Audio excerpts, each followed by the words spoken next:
what do I really want for myself? Because you brought things to the table that I never thought that I could get out of a relationship. We keep it real over here. Yeah. What do you believe the purpose of marriage is? Welcome to Pillow Talk, ladies and gentlemen. With the Winstons. Hey.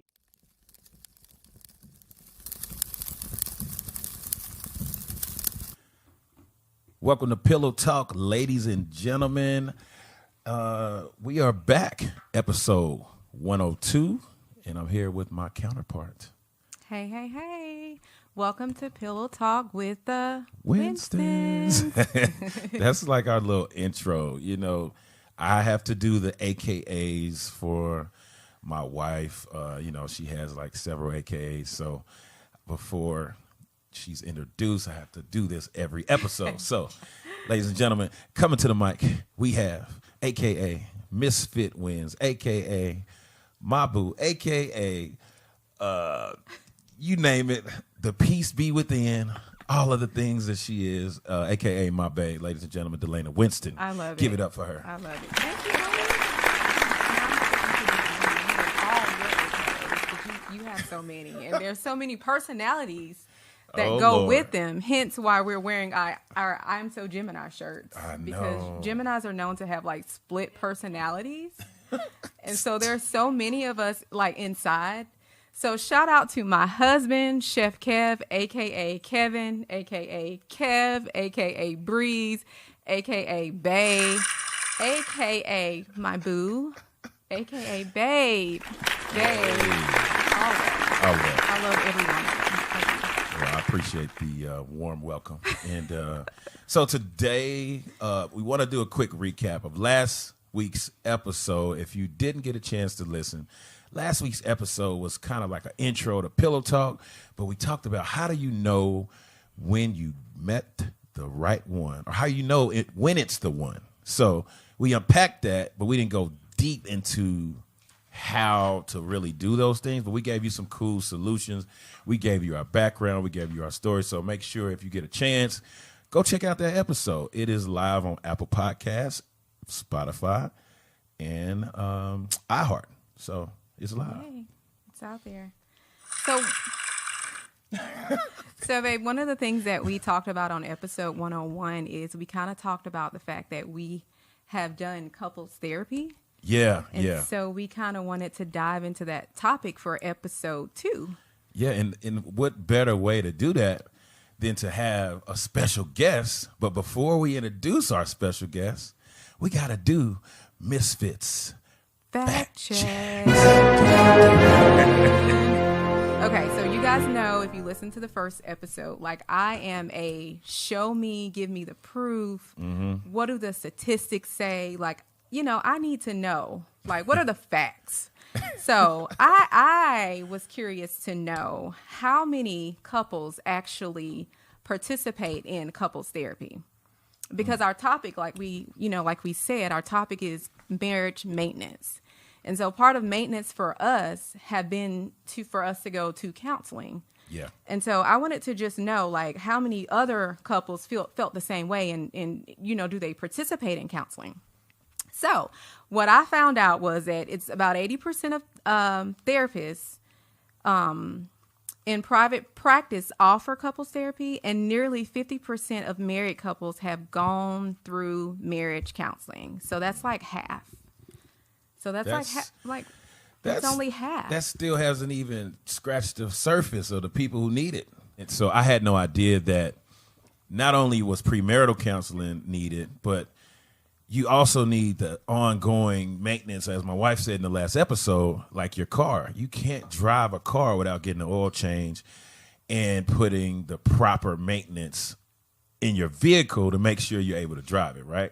So that's sort of what my version of what marriage maintenance was. We had some series of events that led up to why we needed to do counseling. I won't go into those full details, but let's just say the house was on fire. And a good friend of mine, shout out to Fly Tie, he told me, he said, man, listen, I know a guy, you got to talk to him. You need to call him tomorrow, like right now. Right now. And my wife was like, Okay. Is everything okay? I said, I just need to do this. So Yeah. tell the people your reasoning for what you felt like why we needed to start counseling. Well, I think we touched on this last episode, but so we really wanted to go through premarital counseling when we got engaged and as we were getting married. But of course, COVID happened. And so we just didn't do it. Life happened. And so, you know, we had talked about it. And I was just like, you know, it would be a good idea.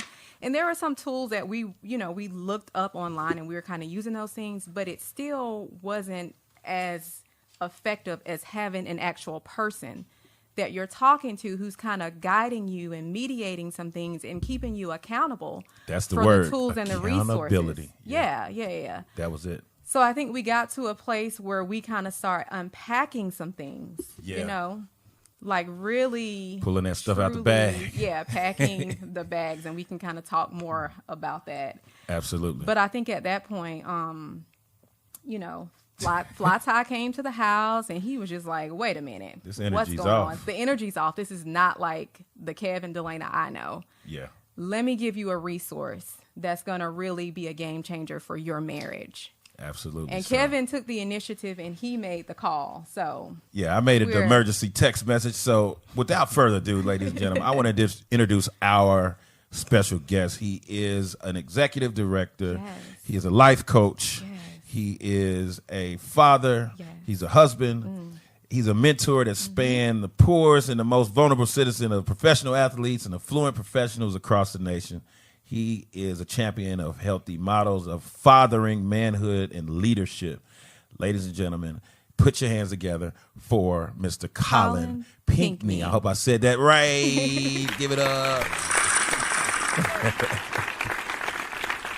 we're so glad to have you. Man, Like, welcome. We are so glad. We are honored. And before you even, well, I'm going to let you talk. And then I got a very important question that I have to ask you because you are a father and you are a husband. And so I got to get your insight on something. Okay. But well, first, let me say I am tickled to be here. I am. Because first of all, when you said AKA, I thought you was talking about the ski-wee AKA. Oh, I didn't know Delana was a no. Sarah. Okay. Yeah, not that AKA. Y'all threw me for one there. But anyway, I'm just honored that you guys would invite me to your platform. absolutely. I'm honored and blessed not only to be here, but to be able to say I could, with confidence, you guys are the real deal. I appreciate Right, it. you guys are the stuff we need more of in our community, in our society. I think you guys are going to be the ones who are going to help break a lot of barriers for a lot of people to come to the table. And I will tell you that stat you read, that 50% of married couples who go for counseling, that's if you take all couples as an aggregate. If you break it down by ethnicity, for example, I work exclusively with African-American couples, that number drops to about 20%. Oh, wow. So when you talk about, that's the thing that you don't always see in the metrics, because if they aren't specific to cultural groups, then you'll go away thinking, well, at least half of us are getting it done. And I will Right. tell you, it's not even half of Wow. African-American couples who go for premarital and postmarital counseling, any type of relationship enrichment, investment. And it is an investment. And I think that's part of the reason why therapy can be taboo in our culture specifically, because there's an investment that comes with it. That was actually going to be the name of the topic at first. Why is therapy in marriage not? I mean, why is it such a taboo statement? Like, but it's true. Like a lot of people look at therapy as being too vulnerable and being weak. Or something's wrong with me. Yeah. Like I don't need it because that means I have an issue and That's nothing's true. wrong with me. That's so right? true. And our parents didn't teach us about therapy, so it wasn't. At least mine didn't. You know, Yeah. I just seen the total opposite. Therapy was like, what? I talked to my pastor. Yeah. Yeah. That was therapy. Pastor talked to us today, and now it's supposed to be okay, but that wasn't always the case. So Yeah, and I think sometimes it's even, oh, I'm just going to pray over you and everything's going to be okay. But then you don't have the tools to go back home and absolutely, use the things, when you're actually experiencing them and going through like issues. Prayer without application is just prayer. Exactly. Yeah, so that's good. But I do want to know because, Colin, All right. we decided to name our podcast Pillow Talk with the Winstons. So after over 20 years of being married, I just want to know, do you and your wife still pillow talk? No, we talk at the table. now. Okay. So y'all table talk. Table talk. Yeah, it's a business now. Yeah, I know. Because we're a little bit older now. You graduated. You get to the pillow, you be sleep. That's Right. true. You won't last that long. So That's it's, true. It's table talk. I love it. I like love it. that.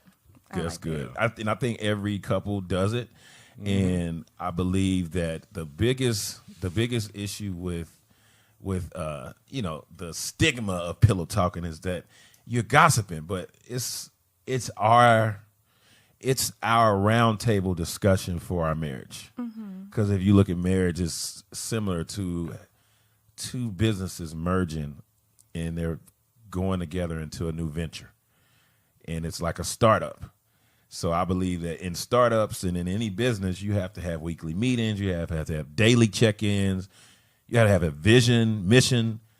I mean, you'll open all that up. I'm sure we'll unpack a lot of that, but I'm just saying that's the reason why pillow talking is real. So I'm going to ask the first question, and then we'll just jump right in. So if you're just tuning in, once again, episode 102, Marriage Maintenance with Colin Pinkney, is a licensed therapist and counselor and life coach, and he's actually those three things for our marriage. So, Colin, why is therapy so taboo in our culture right now? Like, why do you believe that? Yeah, well, personally, my experience has been, and we talked about this, is that there is a sort of an image that's projected on us, to us, about what marriage is, and what relationships are, and we inherit those from our families of origin, and also from the larger society,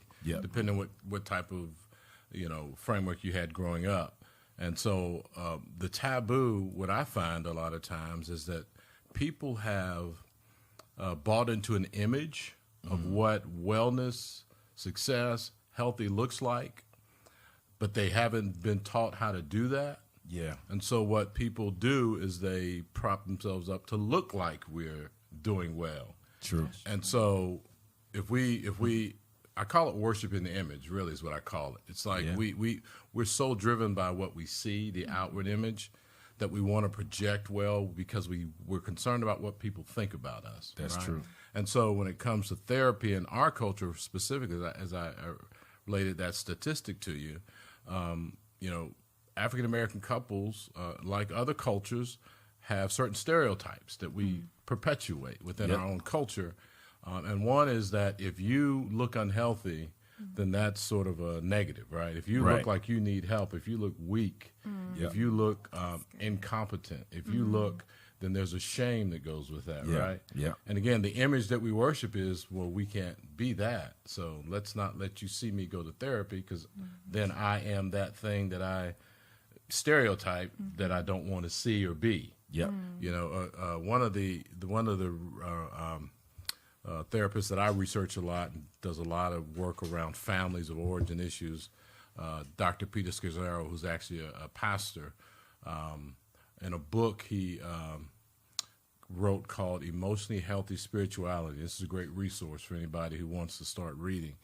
He talks about the 10 Commandments of family, right? Yep.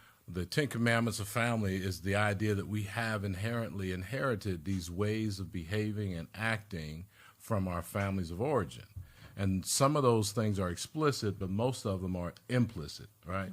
We haven't been told, like you said, Kevin, nobody told me how to do this. I just watched and observed, and whether it was good, bad, or indifferent, I ingest that as a sort of a way to behave. Absolutely. And it's not until we move into our own intimate, independent relationships that those things come to the surface, and you realize, oh, this is what I believe about sex. Yeah. This is what I believe about money. When you get a counterpart who says, well, this is what I believe.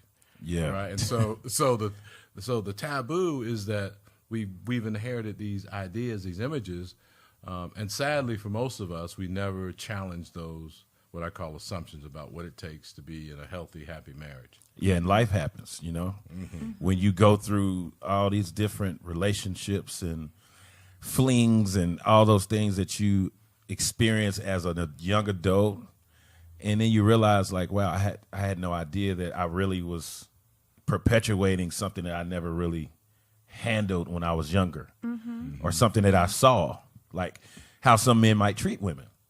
It's probably because of what they've seen. And how some women are treated by men is probably from what they have seen. And I think that's the reason why, we would love for you guys to explore therapy in some capacity. Like, Colin offers his services as well, virtually. And I'm sure we'll talk about that later in the episode. But this is why it's so important that we wanted to really make this topic the highlight. And Kevin, I'll give you another interesting bit of research. One of the reasons why, particularly in the African-American culture, there's such a taboo still around marriage therapy is because there's still an unknown about across the board of what African-Americans think about marriage, because marriage is not as normative in African-American communities in terms of relationship progression. You find that when you look at the age range of people who get married and when they get married, African Americans tend to get married at a much later rate. Oh, wow. If they ever do get married, and black women tend to be the most unmarried people group on the planet. It's a fact. So there's this whole struggle with when they look at divorce rates, particularly in black communities. One of the challenges, how do you ever measure if all these couples are ever married? Did they actually have a ceremony? Did they do it in the backyard? Did they ever really put a stake in the ground? Wow. Did they ever go to the justice of the peace? Yeah, because there's a lot of that in our community, and people, common law marriages were once a thing. And so there's still it's still kind of vague, honestly, when you go to look for the true metrics culturally for African Americans, because there's still a lot out there that's not known in terms of how we move into marriage. That's good. I had no idea. I mean, I see it all the time, but when you just start breaking it down into the statistics and the metrics. Well, I heard Delana say she likes that kind of stuff. I love that kind of stuff. I do. That's why she's so into it. She's like, that's good. No, it's true though. Because it gives you a big picture of the reasons and then how to resolve it. Yeah. Because I think one of the issues is that we don't get good examples of what marriage is, like growing up. That's true. And generationally. Yeah. Like, we don't have good examples. And so for me, I feel like the reason that this was so important for me to do is because I was like, I want to break that generational curse. Absolutely. I don't want to live in dysfunction. I don't want my kids to see and live in dysfunction. I want better. Absolutely. For my children and for my family. And I mean, I have to echo that because I don't want to throw my parents under the bus or anything, but me and my sisters didn't grow up seeing what we seen togetherness, we seen family, but we didn't see what a true definition of what we like to call nowadays as black love. I seen the real. I'll just say that. We seen the real. And it molded me to be the man I am today. So I appreciate the things my parents taught me. They both taught me different principles. But when it came to marriage, I don't even think they knew. And I think sometimes we got to give our parents more credit. They were doing just enough to get by because of what information they had before them. Back then, their parents were more like the woman cooks and that's it. And the daddy comes home and put his feet up. So, that was like all they knew. So, all they was trying to do is find a way to just raise their kids. Yeah. And just get by, right? Yeah, and that's why they whooped us all the time. And figuring it out. Oh, yeah. Because they didn't have time. That's what I realized. They didn't have no time for nothing. To explain nothing. I'm not saying why you need to do this. You just do it. You know how people nowadays, they say, I ain't got time for all that. No, back then, the parents said one thing, and it was, hey, you get hit in the throat and your teeth click. So... But go ahead and ask Colin our next question. So as we go into our next topic, we kind of just wanted to take a moment to talk about, like, why is therapy so important for marriage maintenance? Why is that something that someone, like Kevin said, should do on a regular basis, just like you have maintenance for your car. You Yeah. get tune-ups. You get your tires changed. You get your oil changed. Why is that something that you should also do in your marriage? Well, man, I love what you guys are talking about here, especially around maintenance. And what you guys just touched on is so critical.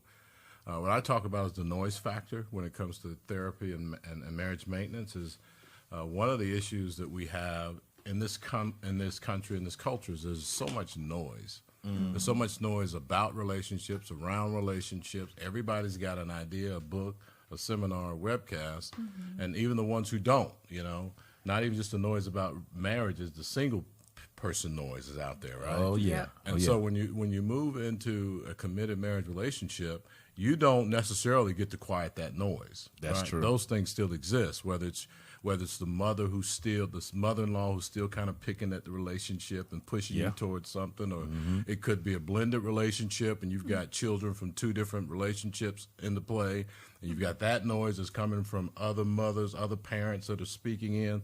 So one of the reasons that therapy is so important to marriage maintenance is because of the noise factor. Yeah. And what good therapy can do is help quiet the noise, right? It can help you quiet down all of the influences that are coming externally that are causing you to act out in certain ways that you may not even be aware of. You're just ingesting all that noise. And what I like to do is sit with couples and help them just quiet the noise and listen and hear what's really happening.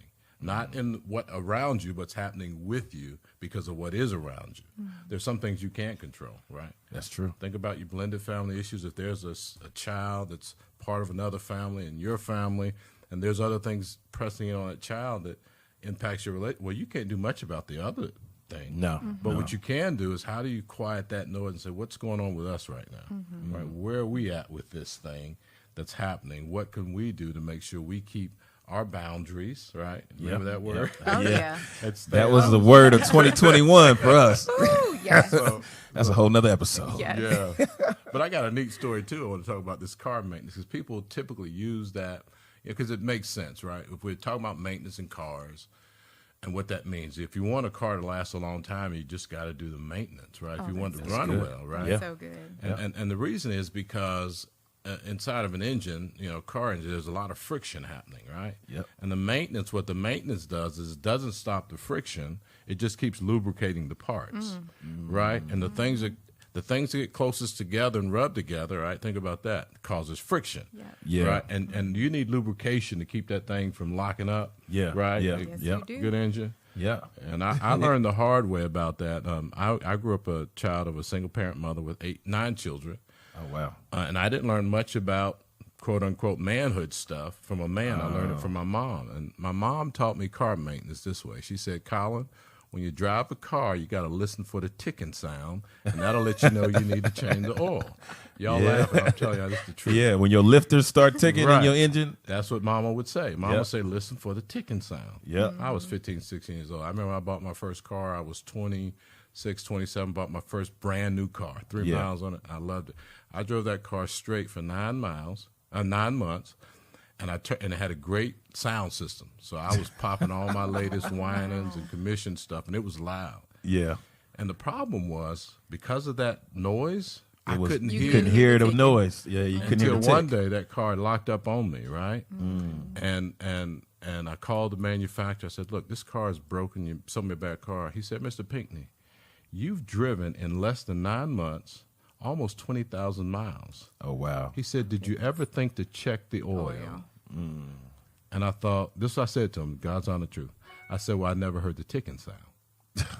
Wow. And I'm saying that because that's how people do marriage. Yeah. They're waiting for some mythical thing that they learned or heard somewhere to show up, and it never happens, and your relationship explodes. That's true. That's why the maintenance is so important, because you don't listen you get rid of the myths, right? Yeah. We debunk myths that come with marriage, and we deal with the stuff that keeps it lubricated. Or more importantly, you said explode. It can even do like with the old school cars, that engine lock up, and it doesn't go nowhere. So Warp those heads. oh yeah. So no, I love that. That is so good. That is a great analogy for relationships, marriages, and it's just constantly. It's from what I took from that. You have to constantly feed good stuff into it so you can receive good things out of it. The benefits of giving your car a great maintenance plan is you're able to drive it, and it's able to get you to point A to point B. So, and if we can just talk about like our personal experience, we, in the beginning, it was really hard when we first started because it means, being vulnerable and opening wounds that have not completely healed. So I thought in the beginning, because all the times in the past, I just thought being transparent and saying what was wrong with me was unpacking the stuff. But slowly but surely what I learned was I was just emptying it out in a place that I felt was safe, but I wasn't necessarily getting deep. What we started doing was we started getting deep. I had to open up areas that I didn't want nobody to see. So the vulnerability wasn't just talking about it, because I would always brag about, I love being transparent. But transparency is subjective of what you want people to know. I was only being transparent about the stuff that I would like people to know. But then when I had to start unpacking the things that I really had to work through, that's when the struggle, I mean, until this day, it just was hard. Like I have an issue with boundaries sometimes. I know that. But I'm transparent about that now. Yeah, now I didn't know what that word was before. No. I was just like, no, that's not. What is boundaries? But now I understand. Like, okay, no, it's. Colin gave me a great analogy. He said, giving your wife the boundaries is the equivalent of you attributing to her her therapy for not getting cancer, or if she has cancer, it's like, instead of her taking chemo, you're allowing her to heal in a different way. She needs this space. She needs this time. She needs her boundaries to be able to be healthy. So when she comes back to you, she's a healthier version of herself. And it's still a struggle to this day. Yeah, that's good. But so not only do you have to face those hard things in the beginning, but you have to keep practicing the things that you are learning throughout counseling and you being held accountable. And that's why I feel like maintenance is important for us, because you can't just learn these things and then say, okay, we're good, we're done, we don't need this anymore. It's a journey. It's a daily practice. And sometimes you need someone to kind of step in and mediate things and hold you accountable. Absolutely. And then for you I had to make it safe for you to be able to have a breakthrough and be vulnerable. And to be vulnerable. Because that was a big challenge for me. Absolutely. Like, I'm just used to being, before our relationship, I was used to being single mom. Like, you just stuff.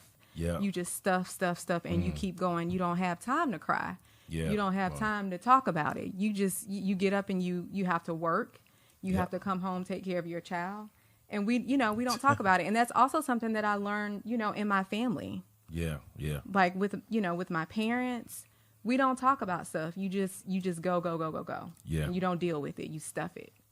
And in the day that you had that moment, and Colin was present. It was a breakthrough. It was a huge breakthrough. Was a breakthrough. And ladies and gentlemen, if you're seeing it on video, this was a symbolization of that breakthrough. So she always knows that this heart symbolized being able to be safe. And Colin said something else that was more impactful. I'm just kind of trying to remember, but she's wearing the symbolization of the moment that she was able to be vulnerable and have that breakthrough. So that heart symbolizes that. Absolutely. So she has it around her neck. Yeah. That's so good. Yeah. And he told me, make sure I go buy that. And he did it. And he listened. Yes, sir. He listened. So.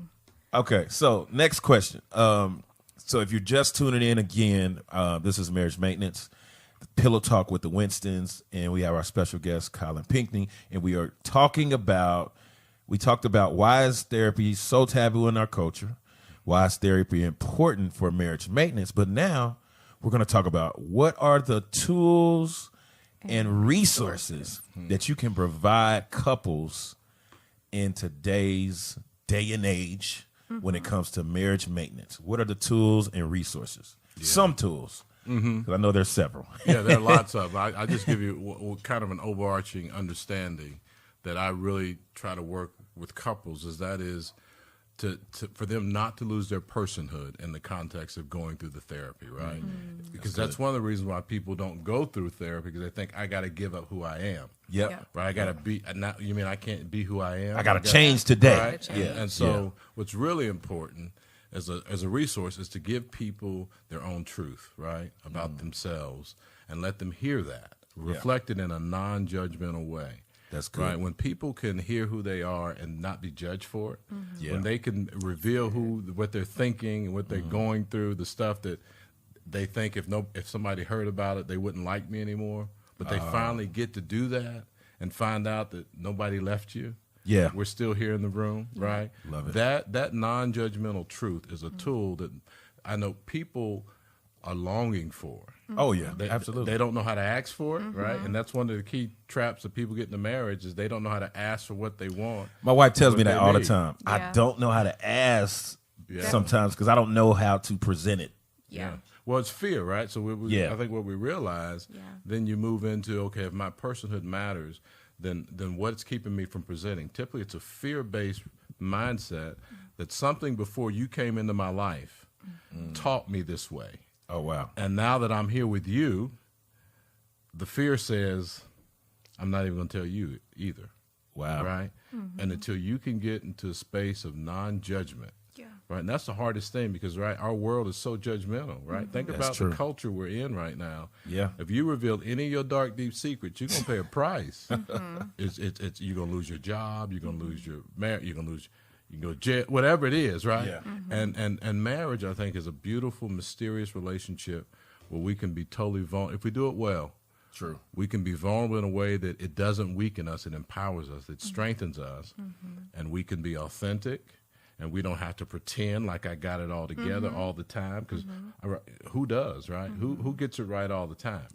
And that's, again, another one of the myths that people have with marriage, that person's going to get it right all the time, because I need them to, so I don't have to present who I am. If they get their act together, I can live inside of that. That's right? true. Right. That's true. And that's a message that comes from our childhood. Oh, wow. We get that. That didn't just show up because I fell in love with you. Right. If I take you back to mama, daddy issues, sister, brother issues, you're going to find out that these things in me presented someplace else, and you're just the first beneficiary. I've heard it of called marriage. childhood imprints.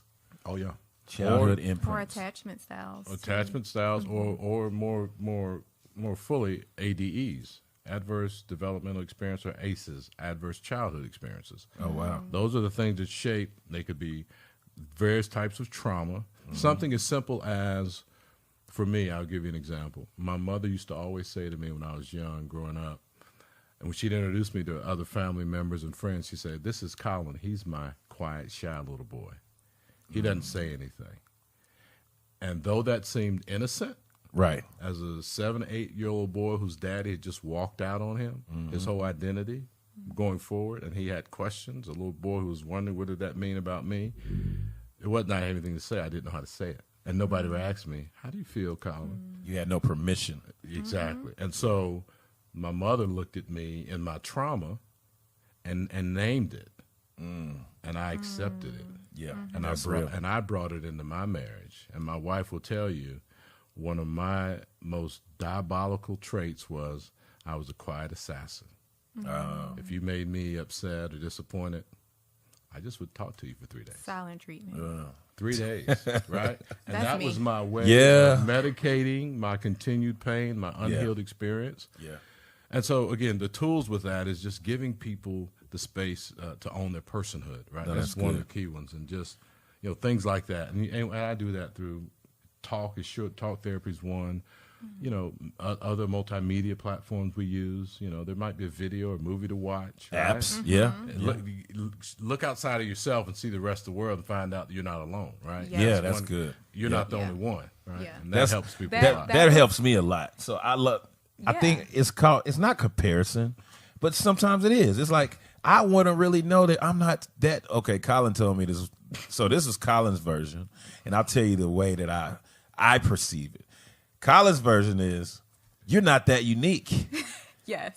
It wasn't a bad way, but I had to take that and be like, yeah, I ain't that unique. But then on my perception was, no, I'm not the only one dealing with this, and it's okay. That's what he means when he said you're not that unique, that God is going to say you're the only one that's going to deal with this. Yeah.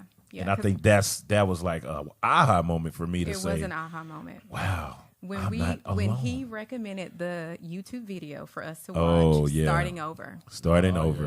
Yeah. That was a good one, isn't it? Yeah, we That had a was wake good. up call. That was were real not good. the exception to the rule. So for her, it was confirmation that she already did it.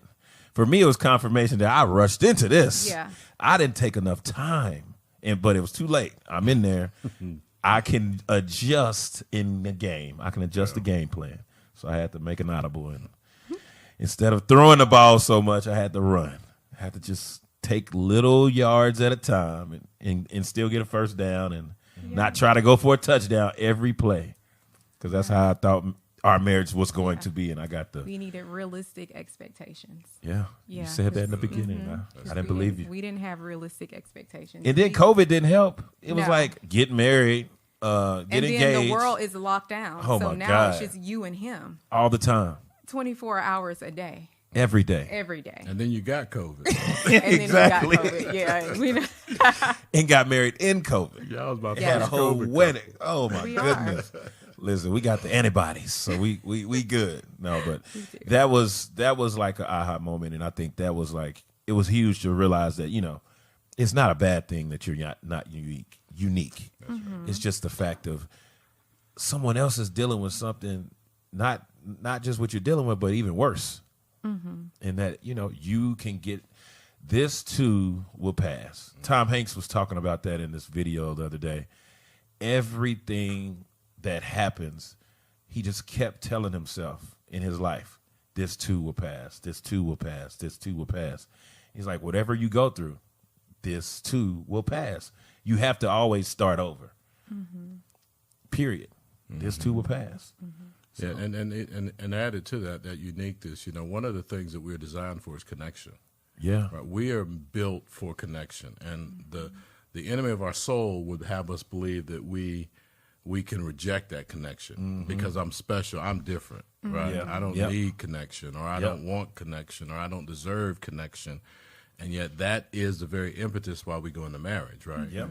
And that man and woman alone is not the best reality for it. I mean, there are some people who are capable of sustaining non-marital relationships and things. Yeah. But for the most part, based on the numbers, most people in all cultures gravitate toward marriage. Yeah. Because it That's true. speaks of our ultimate identity as human beings, is to be connected. And that's why we're not unique, right? We're all the same in that, right? That's Even true. though our circumstances may seem different, our suffering, what's common to all marriages, and I don't know many that don't, is suffering.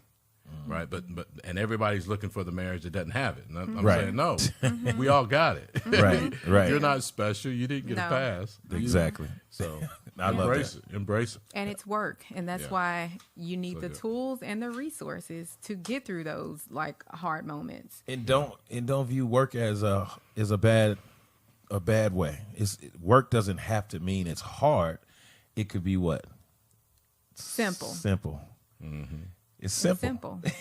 It is not difficult. Like it can be simple, but it's not. It doesn't have to be hard, but it's definitely simple. things, simple tools. Just use the tools. Yeah. Use the resources. Yeah. Yep. And so that goes into our next question that we kind of want to talk to you a little bit about. Some of the biggest challenges that you see when it comes to couples in therapy. And I know for us, one of the biggest things that, we just thought that, like I said, we had unrealistic expectations. Yeah. And we really thought that our communication was like just amazing. Yeah. Like we could finish each other's words. Yep. We could read each other's minds. Yeah.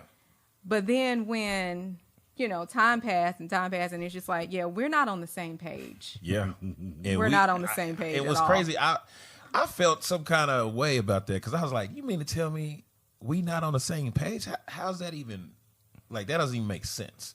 But I realized it was because we was talking different languages. Yeah. Yeah. Yeah. And We was talking a communication. different language. Do you remember the marriage myth Yes. exercise? Right. Oh, yeah. I remember 14 that. Oh, myths yes. of marriage. And the idea is that if you believe any of those to be true, then you're probably setting yourself up for some real big disappointments. That's so true. And they seem so natural and so innocent. Yep. You know, like my love for you would never make me doubt, our marriage.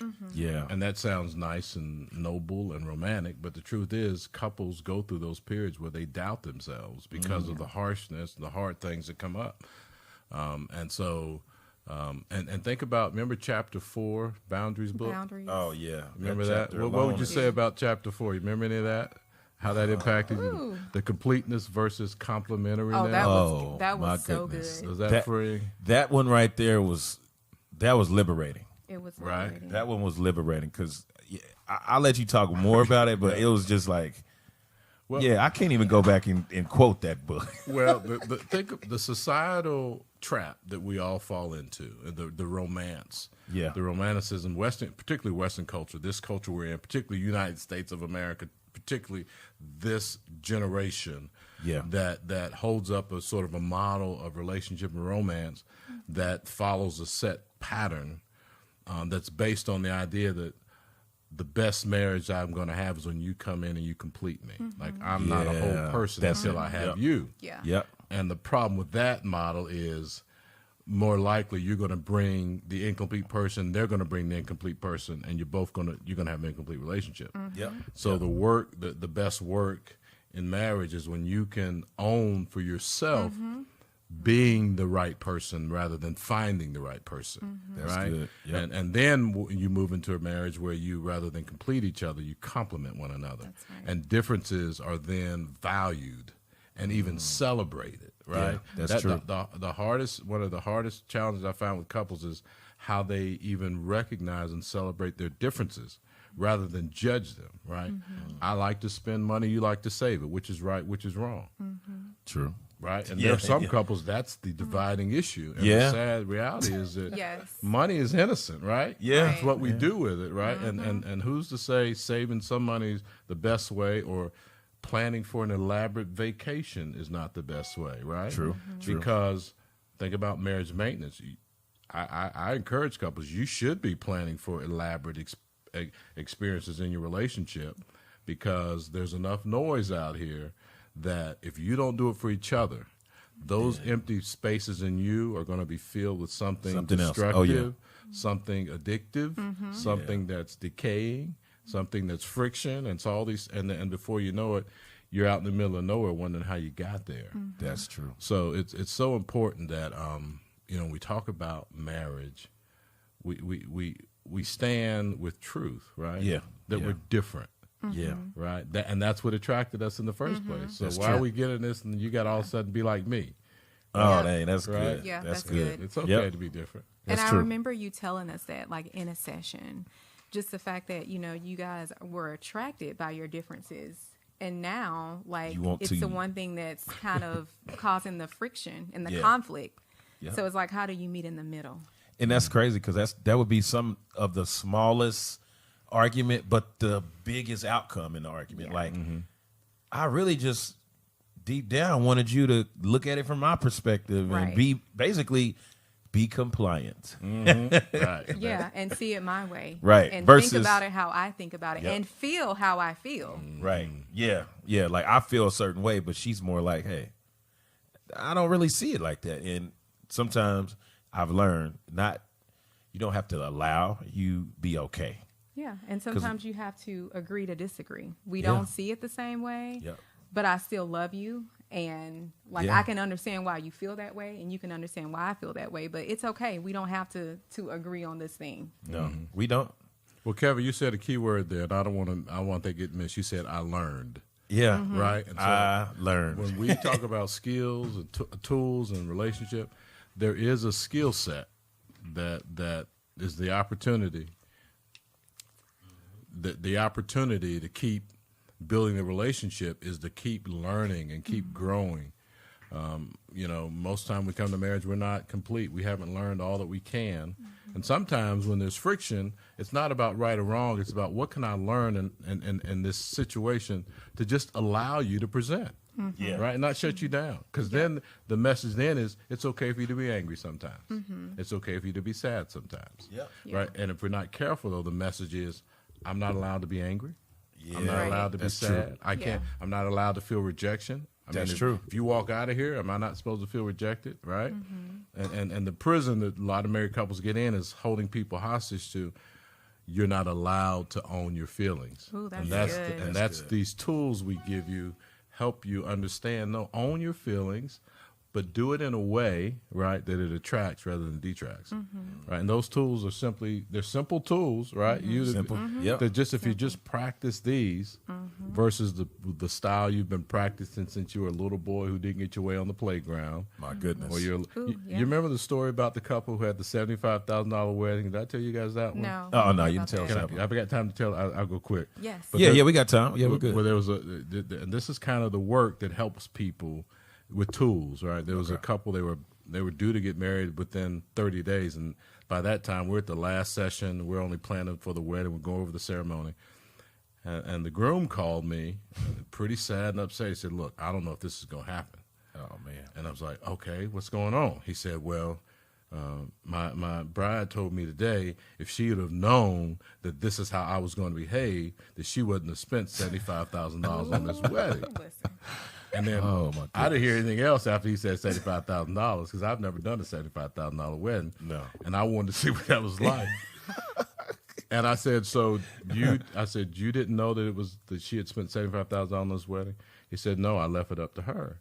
And so I said, I tell you what, have her call me. Let me see what I can find out. She called me.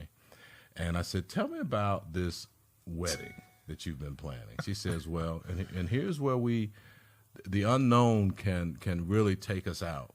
She said, ever since I was a little girl, my daddy promised me that I could have any wedding I wanted. So since I was an 8 or 9-year-old little girl, I've been making my wedding book. Wow. And in my wedding book, I had a dream that I would have mine on the side of a mountain, and it was going to be this. And I'm telling you, the wedding she had planned was matched in the Exactly book. that. And I asked her this one question that I think really helped turn things around, because, again, it was non-judgmental listening. I said, so do you think your groom knows about the wedding book? She said, no, I never told him.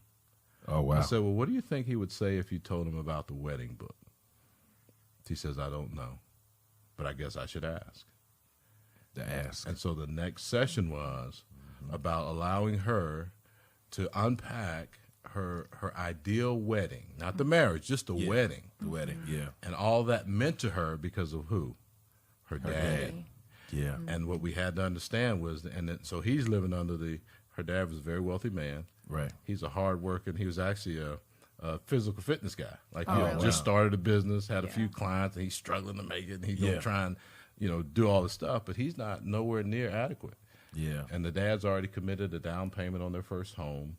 So he's walking into a relationship where expectations Is on that 10. he can't Yeah. live up to. Here's a guy who didn't have a dad growing up. Here's a girl who had a dad who was totally maybe too much. Yeah, yeah. Right? Too connected. And now you think they're gonna have some friction. Oh, yeah. absolutely. Oh, yeah. Because the dad's going to probably be telling him, And how- this is how What you need should to do. And that's the noise, right? I talked about at the beginning. So that's why you got to do maintenance, because there's going to be noise, Yeah. and you just don't know until you get into this thing. Wow.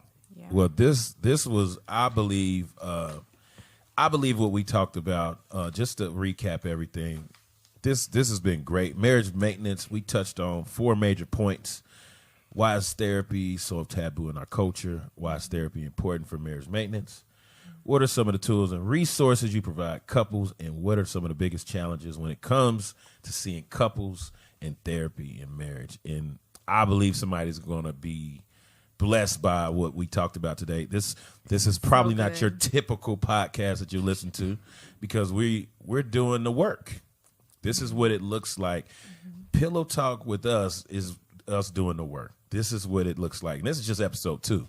So buckle up. It's going to get real. It's going to get good. And we we pray that somebody is going to get blessed by what we're talking about. So Yeah, because I feel like it's so many good things that we've been able to learn and apply to our marriage that we know works. So why keep this information? Listen, Like, I was just thinking that. Why hold this hold it in and keep it to ourselves? And the crazy part is, Colin, I remember him saying, you guys are going to share this with more people. And then kind of like maybe before that, Glenda, Delana's friend, had said, you guys should do a podcast. Because we didn't know how we were going to share it. I think me and her were talking about what we should do trying to figure and it out. how we should let this come out. And I mean, sometimes alignment is just obedience. Alignment comes from obedience, and we were just being obedient to just hearing God say, do this.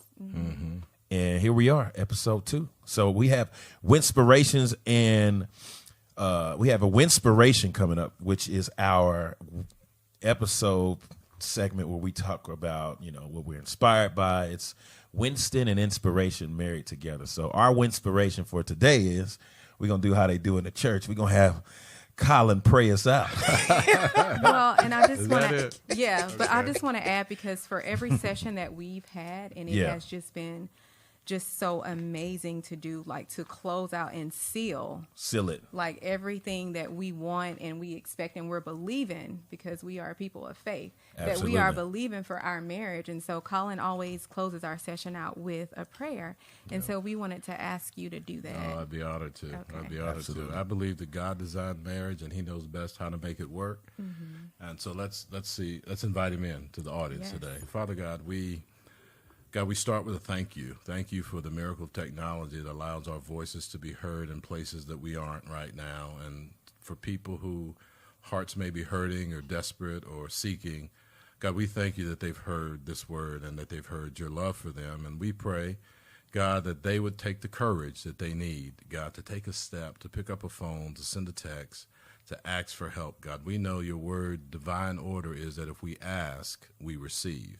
If we seek, we find. If we knock, the door shall be opened unto us. Yes. So, Father, today, the three of us collectively ask, seek, and knock on behalf of our listeners, that they would find you on the other side, that they would find an adequate answer for their soul and for their relationship, that you would bless them and bless them indeed. I pray in Jesus' name. Amen. Amen. Jesus' name. That's good. Well, thank you guys for listening. Thank you guys so much. This was amazing, man. We appreciate you coming. This was great. My wife had accidentally said in our first episode, thank you for coming to our session. I was like, babe, this ain't a therapy session. It literally felt like it was like a therapy session. Because we were just talking. And we were candidly just talking. It was like a flow. So it just was, But no, today was great. So this could be a therapy. This could be a platform. It really could. This could be virtual therapy. Everybody's not going to find a person, but you guys have been sent.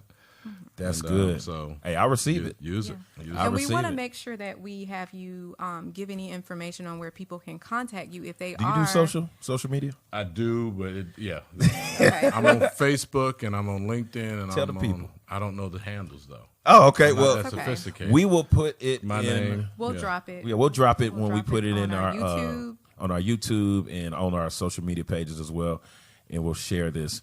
Remember that. To follow us on Instagram at All We Do Is Winston. That's right. WINSTON.